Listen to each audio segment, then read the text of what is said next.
I clutch the gift bags tighter as I walk up the cracked concrete path to my parents' house. The warm spring evening carries the familiar smell of my father's cigarettes and my mother's potted geraniums. My stomach tightens with each step. After 3 months without a visit, I've carefully selected these gifts to bridge the growing gap between us. Look who finally remembered where she came from. My father calls from his worn recliner as I step through the door. His eyes travel from my pressed slacks to my hotel name badge, which I forgot to remove. The fancy hotel manager graces us with her presence. Hi, Dad. I force a smile as my brother Jack emerges from the kitchen, beer in hand. At 32, he still lives at home, following Dad's footsteps at the steel mill. Nice outfit. Jack snickers. That polyester blend must really impress the rich folks at your hotel. My fingers tighten around the handles of the shopping bags, the paper crinkling slightly. I take a slow, steadying breath and remind myself why I'm here. Family is family, even when they cut with their words. I brought some things I thought you might like. I set the bags on the coffee table as Mom enters, wiping her hands on a dishcloth. Her eyes meet mine briefly before darting away. Dad, this is a new insulated work coat for your night shifts. The reviews said it keeps you warm, even in freezing temperatures. Friends? I hand him the package, watching him unwrap it with calloused fingers. For a moment, I see appreciation flicker in his eyes, before it hardens into something else. Mom, I got you that ceramic cookware set you mentioned last Thanksgiving. I pass her a heavier bag, which she accepts with a hesitant smile. For Jack, I chose a watch similar to the one he admired on my wrist months ago. As he opens the box, his eyebrows rise slightly. My father clears his throat. Hotel money makes you feel rich enough to buy all this? His voice carries that familiar edge that turns my stomach sour. Is that why you never call anymore? Too busy counting your dollars? Heat floods my face. My heart pounds against my ribs as if trying to escape. Even after all these years, his words still hit their mark. Actually, I say, trying to salvage the evening, I have some good news. I was promoted to senior manager last week. I smooth my slacks, a nervous habit from childhood. It's a significant step up. The silence that follows reminds me of when I first mentioned college. Dad had thrown his dinner plate into the sink, shattering it. Real workers use their hands, not fancy words, he'd declared. In contrast, Aunt Annie had smiled broadly when I showed her my acceptance letter, pressing a check into my palm. Education is never wasted, she'd whispered, her eyes bright with pride. I study my father's face now, noting how his jaw tightens at my news. Why does every achievement feel like a betrayal in this house? The pattern is so familiar it almost feels choreographed. My success triggers their hostility. Yet some stubborn part of me still craves their approval. I thought maybe seeing what the promotion entails might help you understand why it matters to me, I say, reaching for my laptop bag. The computer inside is brand new, purchased with my first paycheck advance. 6 easy payments still to go. I put together the renovation proposal that convinced corporate to invest in our property. I open the sleek silver laptop on the coffee table, careful to avoid the water rings on the wood. I wanted to share this with you because it matters to me. I say, keying in my password. This presentation is what I'll be showing potential investors tomorrow. Dad snorts. That fancy computer won't help when that hotel fails.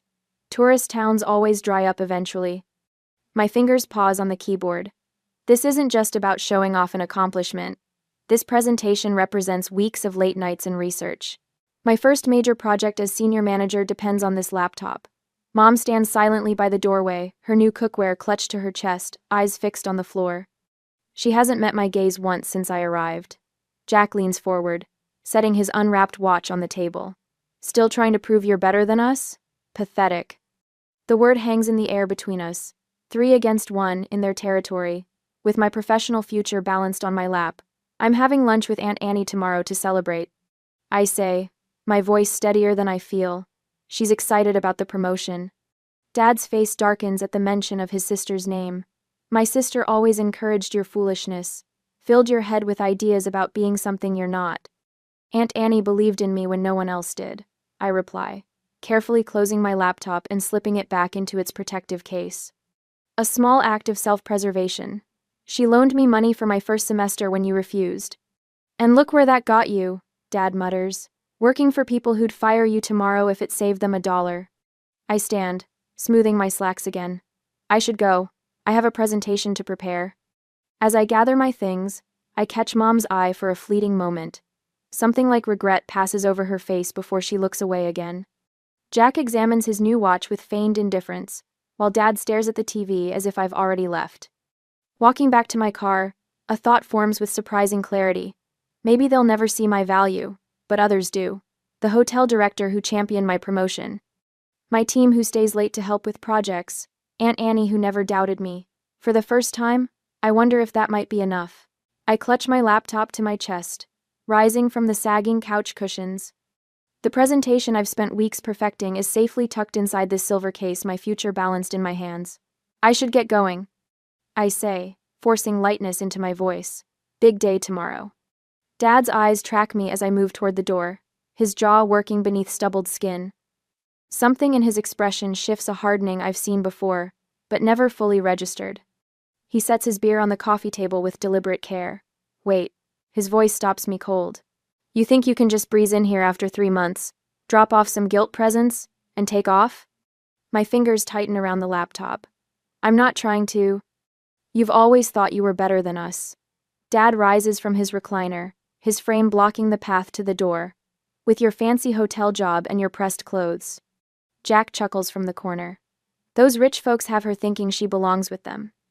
I glance at Mom, hoping for an ally, but she studies the pattern on her new cookware box, fingers tracing the edges.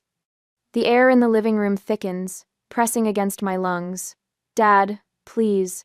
I need to prepare for tomorrow. People are counting on me. His laugh comes harsh and sudden. People are counting on me too.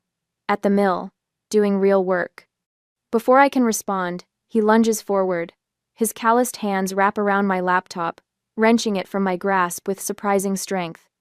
Dad, what are you doing? His face twists with an anger that seems to have been waiting years for this moment. You need to know your place. Real work is at the mill. The world slows as he raises the laptop above his head. My body freezes, unable to process what I'm seeing. With a grunt, he smashes it to the floor. The crack echoes through the room, metal frame bending, screen splintering into a web of fractures. The hinge breaks free, plastic shards skittering across the worn carpet. I drop to my knees beside the ruined computer. My presentation, my promotion, my future.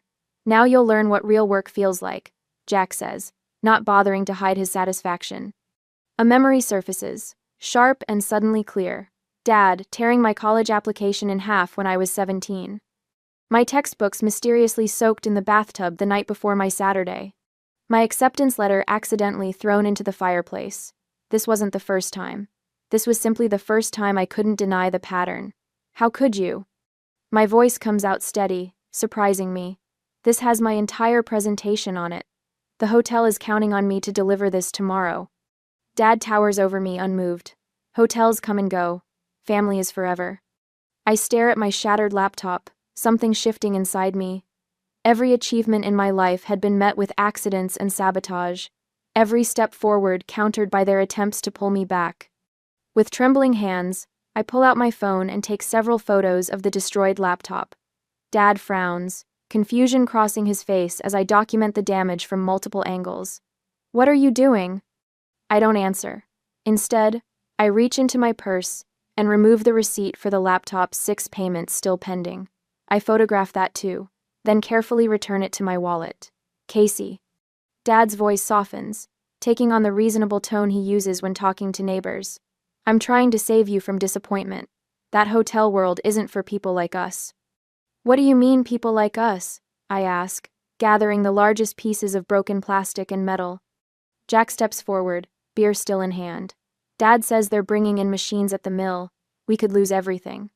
The confession hangs in the air between us. Fear not, malice flashes across my father's face. If you fail too, at least we all stay together, Dad says, his voice rough with emotion I rarely hear. Family sticks together.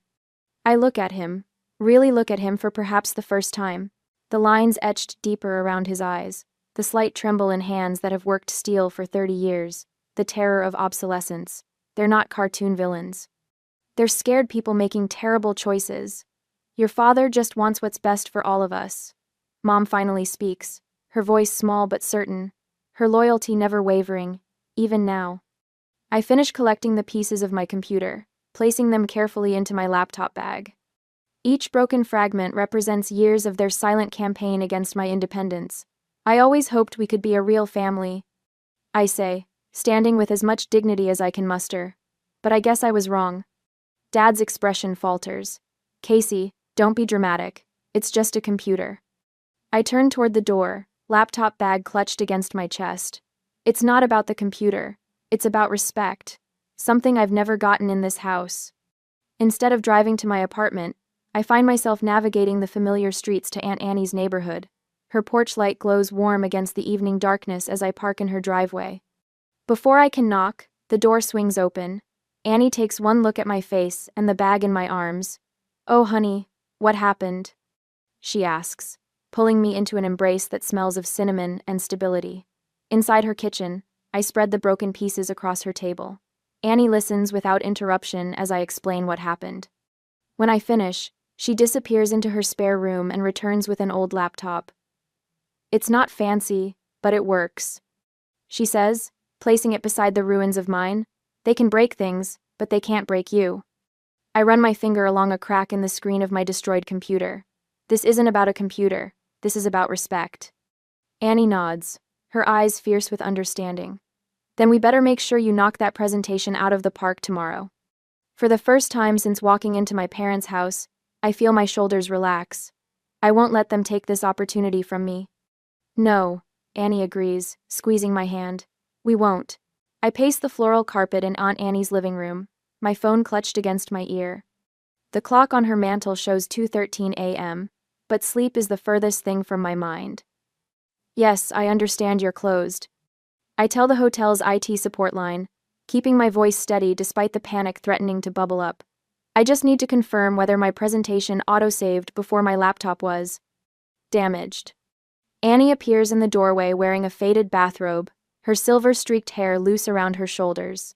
She carries 2 steaming mugs of tea, concern etching deeper lines around her eyes. "Good news," I tell her, after hanging up.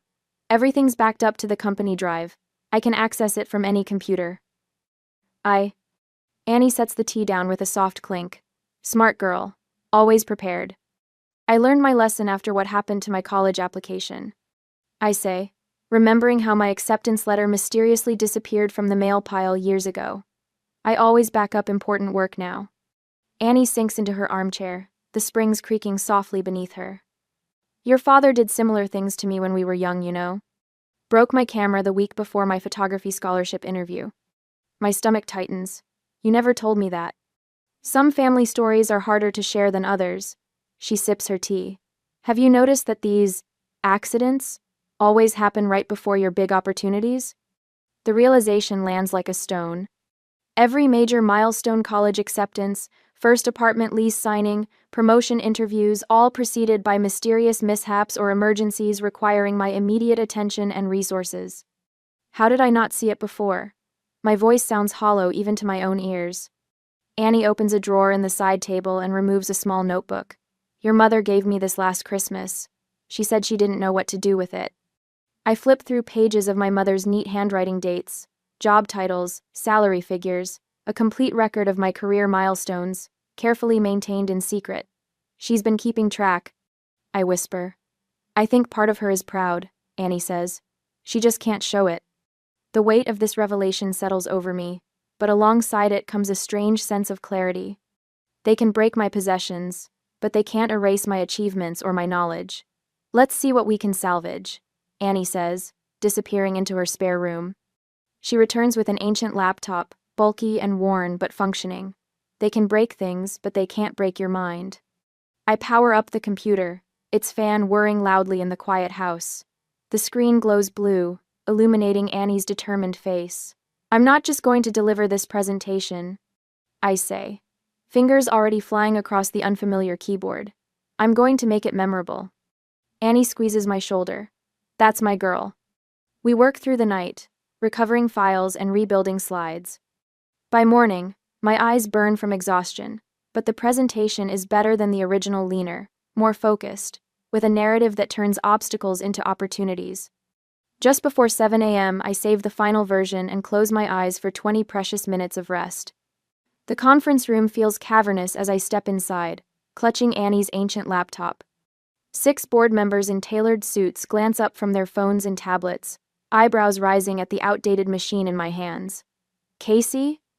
The hotel director begins. Is everything all right with your equipment? Instead of apologizing or making excuses, I set the laptop down firmly on the table and meet his gaze.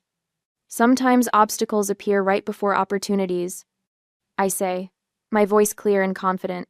How we handle them defines us. I connect the laptop to the projector with cables Annie found in her attic. The first slide appears, crisp and professional despite its humble origin. Our hotel stands at a similar crossroads, I continue, moving smoothly into my presentation. We can view budget constraints as limitations, or as invitations to innovation. The room shifts. I feel it attention, sharpening, skepticism giving way to curiosity. For the next 20 minutes, I guide them through renovation proposals that emphasize character over cost, uniqueness over uniformity. The old laptop hums steadily, a reminder of resilience. When I finish, the director closes his portfolio with a decisive snap. I've been on the fence about increasing departmental budgets. He says, not anymore. Casey, your team gets the first allocation. My phone buzzes repeatedly in my pocket, texts from my parents asking for their monthly bill money, now 3 days late. I silence it without looking and accept the congratulations coming from around the table. As the board members file out, Regina from accounting pauses beside me. I don't know how you stayed so calm with that old laptop. I would have been a nervous wreck. I smile, a genuine one that reaches my eyes. It's just a tool. The ideas are what matter. In the lobby, I find hotel staff gathered in small clusters, word of my presentation success already spreading. The front desk manager offers a thumbs up. The maintenance supervisor, who rarely speaks to anyone, nods respectfully as I pass. The director catches up to me near the elevators. That was impressive work, Casey, especially given the circumstances. He hesitates. One of the housekeepers mentioned seeing your family in the parking lot yesterday. Is everything okay? It's complicated, I admit. He studies me for a moment. We value your contributions here. If you need an advance on your bonus for a new computer, just say the word. We invest in people who invest in themselves. Before I can respond, I spot Aunt Annie waiting by the front entrance, clutching a small bouquet of yellow daisies. I knew you'd knock their socks off, she says, embracing me tightly. Looking over her shoulder, I see my colleagues watching with approval. These people, my professional family, value what I bring to the table. They see me. You should stay with me until things cool down, Annie says as we walk to her car. My house has always been your house. Sunlight warms my face as we cross the parking lot. For the first time in days, I feel light, unburdened. The question that's been haunting me since the night my laptop shattered feels less urgent now. Do I cut ties completely, or give them one more chance to understand what they've done? I don't need to decide today. With Annie beside me and a workplace that appreciates my value, I have time to consider my next steps carefully. The most important thing I've learned is that I'm not alone in this battle. As we pull away from the hotel, I turn to Annie. Thank you for believing in me. She smiles, eyes on the road ahead. Always have, always will. 3 days after my presentation success, I sit at Aunt Annie's dining room table, surrounded by papers, receipts, and my borrowed laptop. The glow of victory has faded, replaced by something colder and more clinical. I've traded emotional reactions for methodical planning. I can't make decisions based on hurt feelings. I tell Annie as she sets a mug of coffee beside my growing stack of documents. This has to be about facts. The table has become my command center. Spreadsheets track every bill I've paid for my parents over the years. Electricity, water, internet. Each payment meticulously categorized and dated. My fingers tap thoughtfully against the wooden surface as I review the numbers. Which of these ties are actually worth preserving? I murmur, creating another column in my spreadsheet. Some family bonds deserve protection. Others require severing. The distinction requires clear thinking, not sentimentality. Annie leans over my shoulder, her reading glasses perched on her nose. Your father did the same thing to your mother when she wanted nursing school, she says quietly. Tore up her application the night before it was due. I add this information to my notes, feeling a familiar twist in my stomach. This isn't about punishment, I tell her, straightening my shoulders. It's about protection. I pull up listings for apartments near the hotel. The lease application for a secure building sits half completed on my screen. I need my own sanctuary, I explain when Annie raises an eyebrow. Somewhere they don't have access to. This is a business restructuring, not a family crisis. Every connection requires evaluation. Financial entanglements, emergency contacts, automatic payments. My hotel training serves me well. Crisis management requires systematic thinking. Annie watches as I document years of financial support. You've been paying their bills since your first management position? She observes, pointing to the spreadsheet. 3 years of utilities. Plus groceries and Jack's car insurance, I add, scrolling through bank statements. The evidence builds, row after organized row. I need to understand exactly what I've been contributing to make informed decisions about what stops. I create a separate folder for communications with HR. My payroll deposits need redirection. Emergency contacts require updating, not confrontation, preparation. When Annie mentions my father's pattern of sabotage extending back decades, I note that too. Historical context matters when establishing boundaries. What about your credit reports? Annie asks, bringing more coffee. Already contacted monitoring services. I reply, showing her the confirmation email. And I've started researching apartment security systems. My focus narrows to this single goal: comprehensive independence, not revenge protection. The spreadsheet calculating my total financial contributions to my parents' household grows more detailed. 3 years of support quantified in dollars and cents. Annie squeezes my shoulder. You've always been the responsible one. Time they learn what that means. The phone rings, interrupting our strategy session. Annie answers, her expression tightening as she listens. You'd better come see this, she says, handing me the receiver.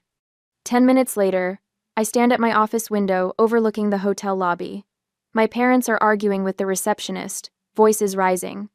Dad pounds his fist on the counter while Mom clutches her purse, scanning the area for me. They're looking for you, my director says, appearing beside me. Something about missing bill payments? My stomach clenches. This is a new level of threat they've brought their manipulation to my workplace. Their willingness to jeopardize my professional reputation shows they remain formidable opponents. Security approaches them with calm professionalism.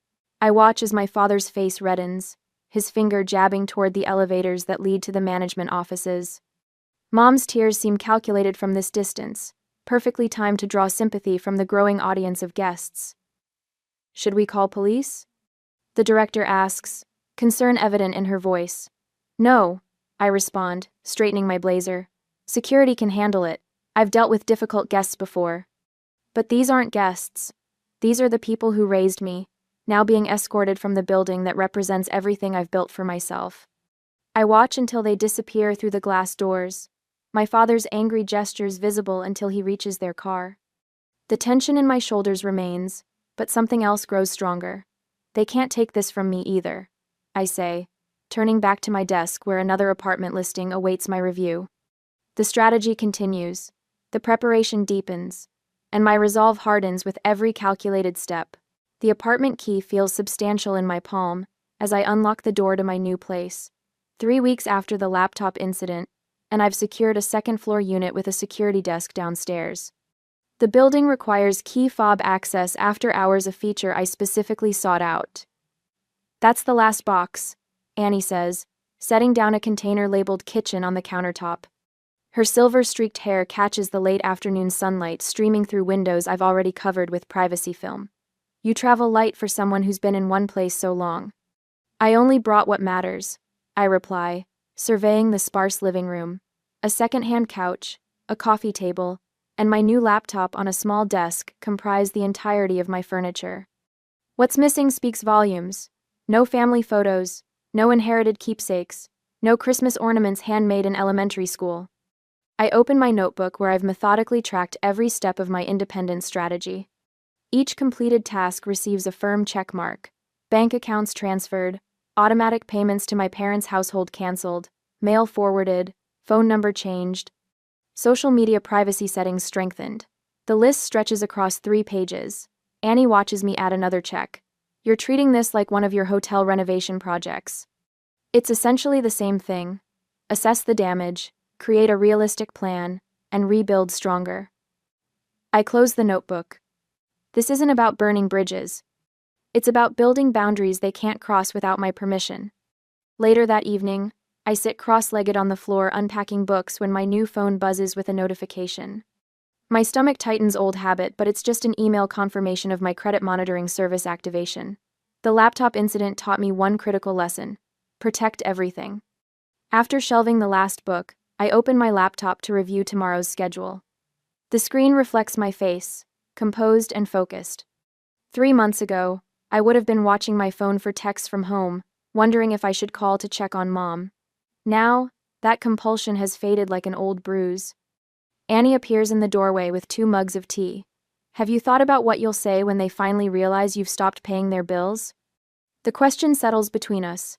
I've practiced this conversation a dozen times with Annie, rehearsing calm responses to the inevitable accusations. I'll tell them the truth.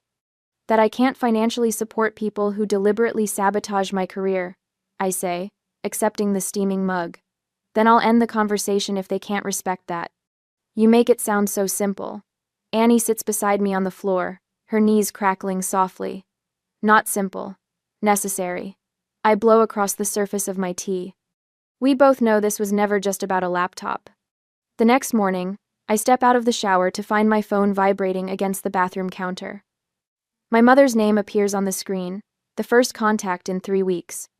I answer on the 4th ring. Casey? Monica's voice wavers. The power company called. They said you canceled the automatic payments. Our electricity gets shut off tomorrow if we don't pay. Her words tumble out between sniffles. What's happening? Why are you doing this to us? My rehearsed response evaporates as something in her tone catches me off guard. Not anger, but genuine confusion, as if my actions were completely unprovoked. Mom, after what happened with my laptop and presentation, your father's been so upset. She interrupts. He told everyone you've abandoned us. Your cousin Vicky called to ask what she could do to help. The whole family thinks you've turned your back on us. The revelation hits like cold water. They're rewriting history, casting me as the villain in a story where I was the one betrayed. My father isn't just trying to control me, he's working to control how our entire extended family sees me. I grip the edge of the sink, steadying myself. That's not what happened, Mom. He says you care more about your fancy job than your struggling family, she continues. That we sacrificed everything for your education, and now you won't help when the mill's closing. The strategy comes into focus with brutal clarity. My independence plan addressed financial and physical boundaries, but I never considered they'd attack my reputation within the family. This isn't just about escaping their control, it's about preserving the truth. After ending the call, I open my laptop and begin typing an email addressed to my extended family. The subject line reads, "What actually happened?" Aunt Annie finds me still writing an hour later, documenting years of sabotage with dates, events, and consequences. I thought I just needed to protect myself, I tell her, eyes fixed on the screen. But they're turning everyone against me. I need to protect the truth too. Annie reads over my shoulder, her hand resting lightly on my back. You've done everything you can to be fair. Sometimes the hardest part isn't standing up for yourself, it's standing up to the stories others tell about you. I save the draft, knowing tomorrow, I'll proofread it one final time before sending. The apartment feels quieter than ever as night falls, but my resolve has never been stronger. It's time. I tell Annie as she prepares to leave. I've changed my accounts, secured my home, documented everything. I'm ready to face them on my terms, not theirs. Annie hugs me tightly. Then that's what you'll do. As I close the door behind her, I realize I've built more than just a physical fortress. I've constructed an emotional one too, not to hide within, but to stand upon as I fight for my truth. 3 days later at work, I spot them the moment the lobby doors slide open.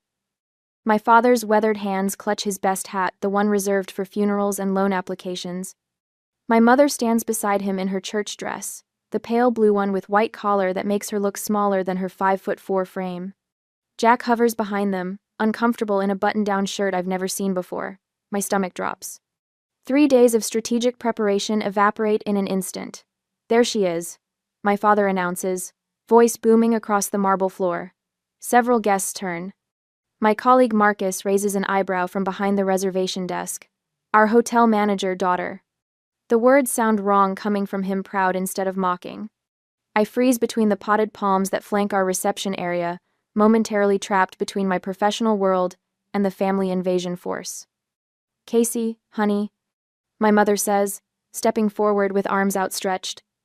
We've been trying to reach you. I manage to keep my face neutral, despite the alarm bells screaming in my head. This isn't a reconciliation attempt. This is an ambush. I'm in the middle of my shift, I say, voice steady. Did you need something urgent? My father sweeps his arm around my mother's shoulders, presenting a united front. Is that any way to greet your folks? We just wanted to invite you to Thanksgiving dinner. The whole family's coming, Uncle Jim, Aunt Denise, even your cousins from Buffalo. The trap becomes clear. If I refuse in front of my colleagues, I'll appear cold and heartless. If I accept, I've surrendered the boundaries it took days to establish. Mr. Miller? My heart nearly stops as Daniel Peterson, the hotel director, approaches with hand extended. I recognize you from the photos in Casey's office. Wonderful to finally meet you. My father transforms, shoulders squaring as he takes Daniel's hand. The pleasure's all mine. Just wanted to see where my daughter works her magic. I watch in horror as my carefully separated worlds collide. Daniel beams, completely unaware of the psychological warfare unfolding in his lobby. Casey's been instrumental in our recent renovation project, Daniel says. The board was extremely impressed with her presentation. That's our girl, my mother chimes in, tears gathering at the corners of her eyes. Always the smart one in the family. Jack steps forward, completing their formation. We're really proud of her, he adds, with enough sincerity to convince anyone who doesn't know better. Daniel turns to me, genuine warmth in his expression. You never mentioned your family was stopping by today. It was meant to be a surprise, my father says before I can respond. His eyes meet mine, challenging. The steel mill's closing.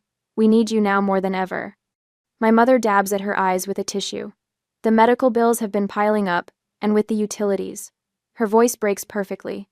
Daniel shifts uncomfortably. Marcus and Eliza at the front desk exchange glances. Two guests linger near the brochure stand, openly eavesdropping. My father lowers his voice for maximum dramatic effect.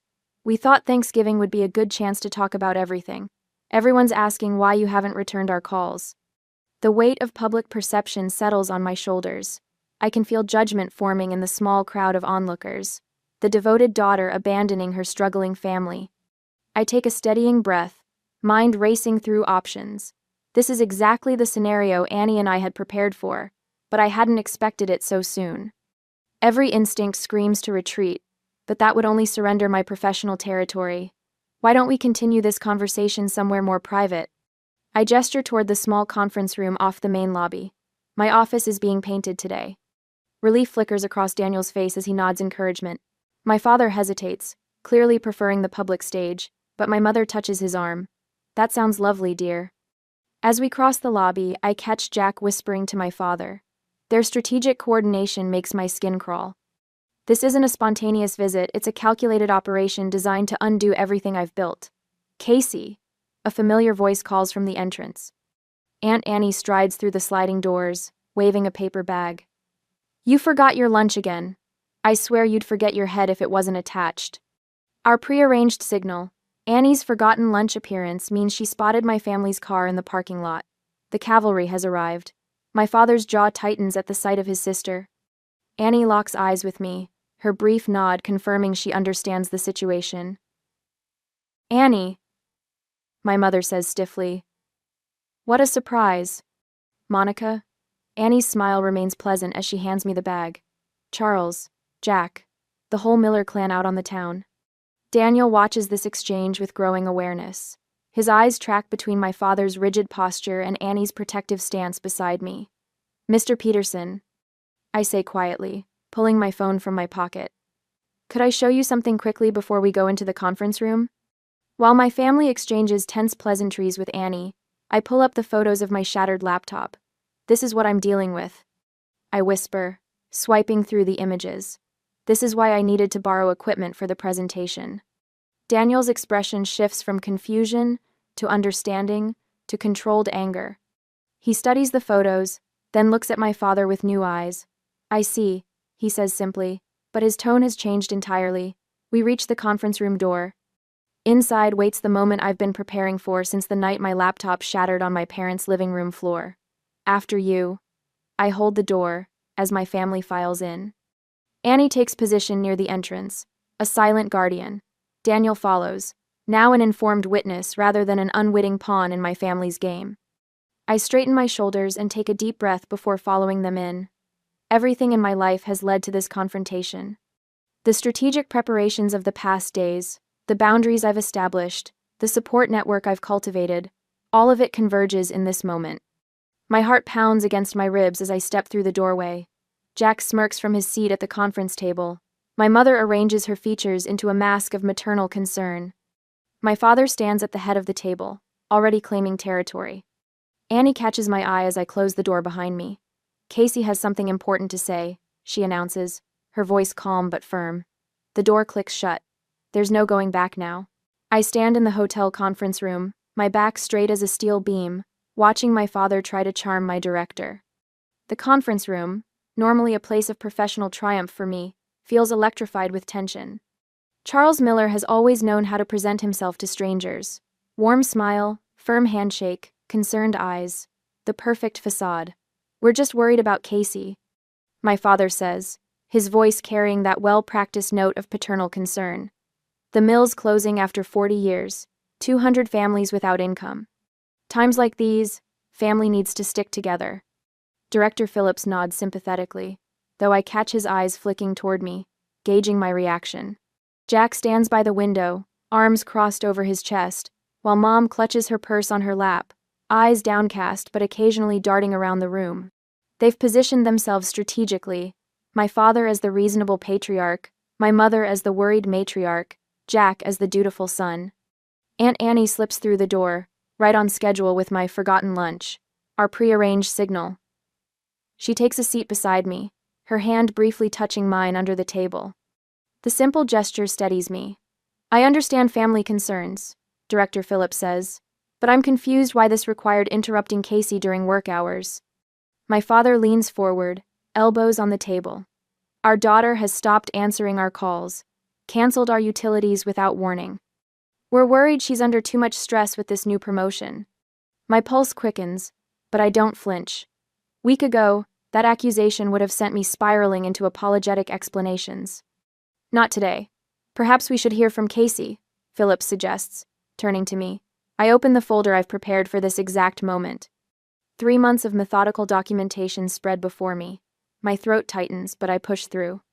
Director Phillips, I'd like to explain why I've needed to establish certain boundaries with my family. My voice emerges stronger than expected. These are photos of my laptop the night before our investment presentation. I slide the first set of photos across the table, the smashed screen, the bent frame, the broken hinge. My father destroyed this laptop when I tried to share news of my promotion. The words hang in the air between us. It wasn't the first time. When I received my college acceptance letter, my textbooks disappeared. When I earned my first management position, my car mysteriously developed engine problems the morning of my first day. My father's face reddens. I'm not finished, I say, my voice level but firm, a tone I've practiced with Annie for weeks. For the past 8 years, I've paid the utilities at my parents' house while trying to build my own career. I've provided financial support while receiving. I tap the photos, this kind of support in return. Jack shifts uncomfortably by the window. Mom stares at her hands. Charles, Annie speaks up, her voice soft but steady. You did the same thing to me when I got that photography scholarship. You broke my camera the night before my portfolio was due. You did it to Monica when she wanted nursing school. You're doing it to Casey now. My father's jaw tightens. Annie, this is family business. Yes, it is. I interrupt, sliding the next document forward. This is a record of every payment I've made toward my parents' household expenses while putting myself through college and building my career. Director Phillips studies the spreadsheet, his eyebrows rising slightly. This is substantial support, Casey. The final document, I continue, extracting a manila folder, contains copies of emails from my mother asking for bill money. Sent the same day my laptop was destroyed. I turned to face my parents directly. You can't claim I abandoned you when I've been financially supporting you for years, even after you tried to sabotage my career. The room falls silent. My father's confident posture has vanished, replaced by a rigid stillness. Jack stares out the window, avoiding eye contact with everyone. Only my mother meets my gaze, tears welling in her eyes. Not the calculated ones she arrived with, but something raw and unplanned. Director Phillips clears his throat. Mr. Miller, are you aware that destroying someone else's property is a crime? We could press charges for the laptop incident alone. My father's face drains of color. That's not necessary, Casey misunderstood. I understand perfectly, I cut in. You've spent years making sure I failed so you wouldn't have to face your own fears about the changing economy. You needed me to validate your choices by failing alongside you. But that's not love, Dad. That's control. Cumblit. Director Phillips stands, his decision visible in his posture. This behavior is completely unacceptable in any family. I'm afraid I'll have to ask you all to leave the premises immediately. You can't just, my father begins, but Phillips continues. Any further disruption to my staff will involve security. Casey is one of our most valuable employees, and I won't tolerate this kind of interference with her professional life. My father's face transforms, the mask of reasonable concern crumbles, revealing the tightly controlled fury beneath. His fingers curl into fists, then release. For a terrifying moment, I think he might overturn the table, but instead, he takes a shuddering breath, desperately trying to maintain his composure. Jack finally turns from the window. His expression stuns me, shock, as if he never expected consequences to actually materialize. As if the pattern we've lived with for decades was supposed to continue without challenge. Casey, my mother whispers, we need you. The mill is really closing. I look at her, really look at her, and see the woman who watched silently all those years, never intervening. I know, Mom. But needing me doesn't give you the right to destroy what I've built. Phillips moves toward the door, a clear signal this meeting is ending. My father stands, shoulders rigid with barely contained rage. Jack follows, looking less certain than when they arrived. I'll always be your daughter, I tell them as they prepare to leave, but I won't be your victim. When you're ready to respect me and my choices, we can talk again, but not until then, and never here at my workplace. As they file out, Annie's hand finds mine again. Her eyes shine with unshed tears. You stood up for yourself like I never could, she whispers. Director Phillips watches the door close behind my family before turning to me. Those who tear others down reveal more about themselves than their targets, he says. Your presentation after that laptop incident showed me exactly who you are, Casey. This just confirms it.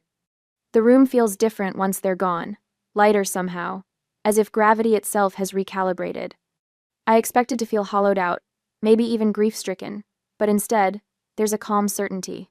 For the first time since leaving home, I've set the terms for my life instead of reacting to theirs. Are you okay? Annie asks. I consider the question carefully. The bridge to my childhood is burning behind me, but ahead lies something I've never fully experienced before. Freedom without guilt. I think I will be. I answer, gathering my documents. For the first time, I think I really will be. I clutch my coffee mug tighter as the hotel director slides a certificate across her polished desk. Employee of the Quarter shines in embossed gold lettering beneath my name. The board was particularly impressed with how you handled everything last week, she says, leaning back in her chair. Not many people could deliver a flawless presentation after a family crisis, let alone manage the confrontation with such professionalism. My fingers trace the edge of the frame. 3 weeks since the conference room showdown, and I still wake up some mornings half expecting to find myself back in my parents' house, diminished and desperate for their approval. Thank you, I say, the words still feeling new in my mouth. Before, I'd have deflected, minimized my achievement. Now I let the recognition settle, a small weight balancing the heavier ones I've carried. The staff's talking about it, you know, not the drama, your composure. The way you stood your ground.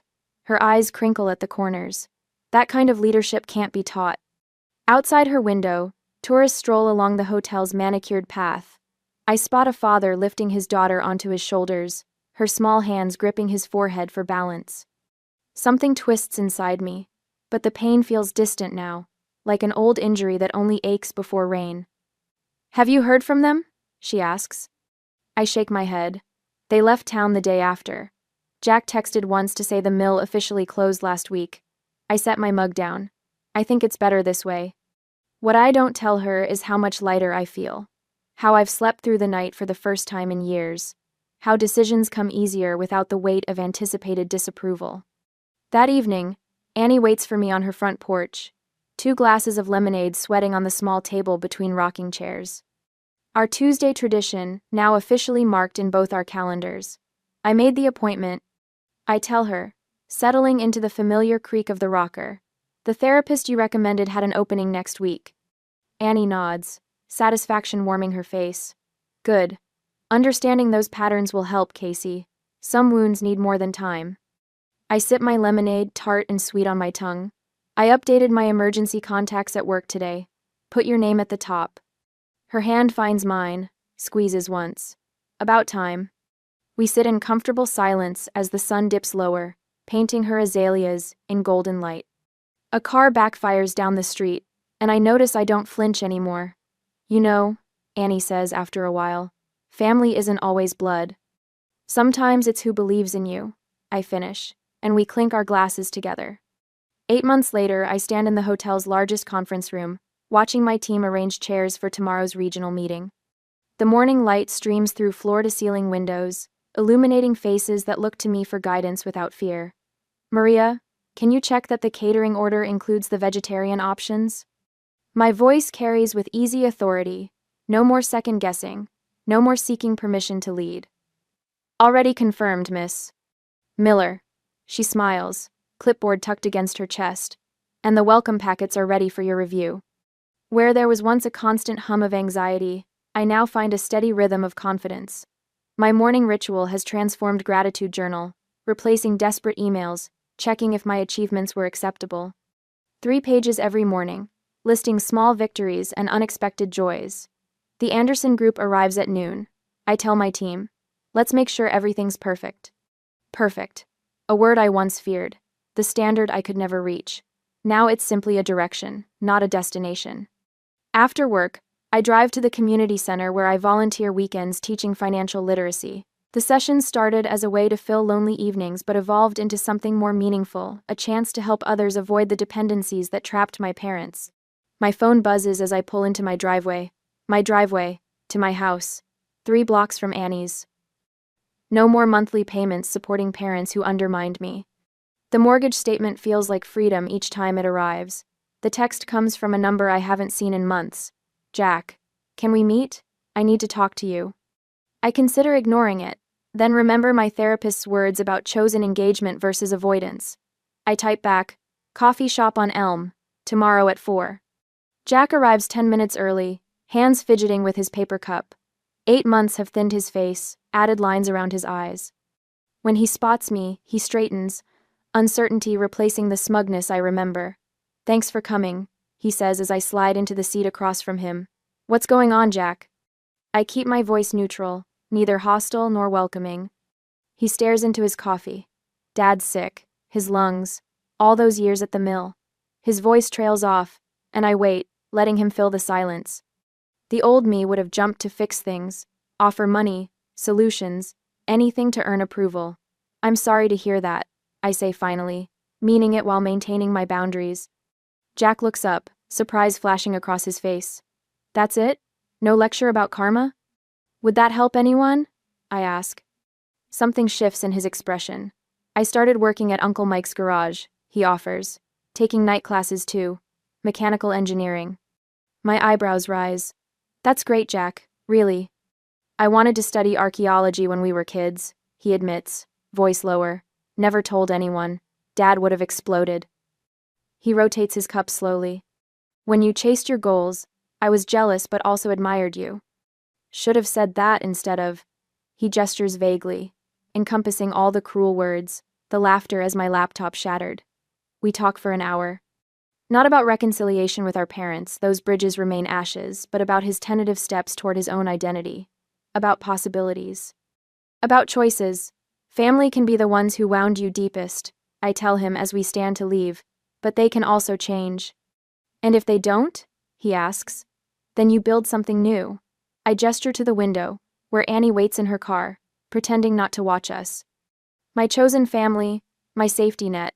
Jack nods slowly. Maybe we could talk again. Sometime. On my terms, I clarify. Not theirs. Understood.